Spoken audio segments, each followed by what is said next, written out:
meta-horror, and 2 of the British fantasy variety for The Olympic Runner and The Dog Park. Acclaim remains slower than he deserves, but nevertheless it's the good writers who last, and so here is a welcome revival of his first published collection, which looks more than ever like a classic. I see no reason to change a word of the final line of my original introduction. I'll only exhort the reader to seek out the considerable body of work with which he has graced our field since. So incisive a writer needs courage.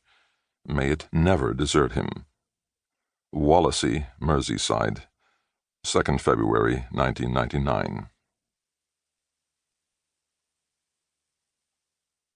It only comes out at night. If you leave L.A. by way of San Bernardino, headed for Route 66 and points east, you must cross the Mojave Desert. Even after Needles and the border, however, there is no relief. The dry air only thins further as the long, relentless climb continues in earnest. Flagstaff is still almost 200 miles, and Winslow, Gallup, and Albuquerque are too many hours away to think of making without food, rest, and, mercifully, sleep. It is like this. The car runs hot, hotter than it ever has before. The plies of the tires expand and contract until the sidewalls begin to shimmy slightly as they spin on over the miserable Arizona roads, giving up a faint odor like burning hair from between the treads. As the windshield colors over with essence of honeybee, wasp, dragonfly, mayfly, Junebug, ladybug, and the like, and the radiator, clotted with the bodies of countless kamikaze insects, hisses like a moribund lizard in the sun. All of which means, of course, that if you are traveling that way between May and September, you move by night. Only by night.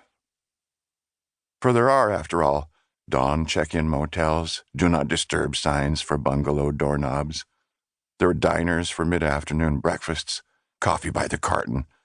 There are 24-hour filling stations bright as dreams, Whiting Brothers, Conoco, Terrible Herbst, their flags as unfamiliar as their names, with ice machines, soda machines, candy machines.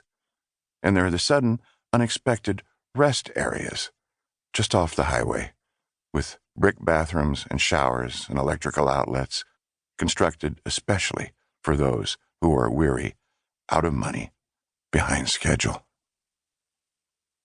So Maclay had to learn, the hard way.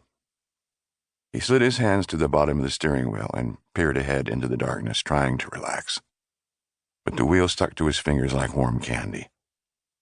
Off somewhere to his left, the horizon flickered with pearly luminescence, then faded again to black. This time he did not bother to look. Sometimes, though, he wondered just how far away the lightning was striking. Not once during the night had the sound of its thunder reached him here in the car. In the back seat, his wife moaned. The trip out had turned all but unbearable for her. 4 days it had taken instead of the expected 2.5. He made a great effort not to think of it, but the memory hung over the car like a thunderhead. It had been a blur, a fever dream. Once, on the 2nd day, he had been passed by a churning bus, its silver sides blinding him until he noticed a Mexican woman in one of the window seats. She was not looking at him. She was holding a swooning infant to the glass, squeezing water onto its head from a plastic baby bottle to keep it from passing out. Maclay sighed and fingered the buttons on the car radio. He knew he would get nothing from the AM or FM bands, not out here, but he clicked it on anyway. He left the volume and tone controls down so as not to wake Evie. Then he punched the seldom-used middle button, the short wave band, and raised the gain carefully until he could barely hear the radio over the hum of the tires. Static. Slowly he swept the tuner across the bandwidth, but there was only white noise.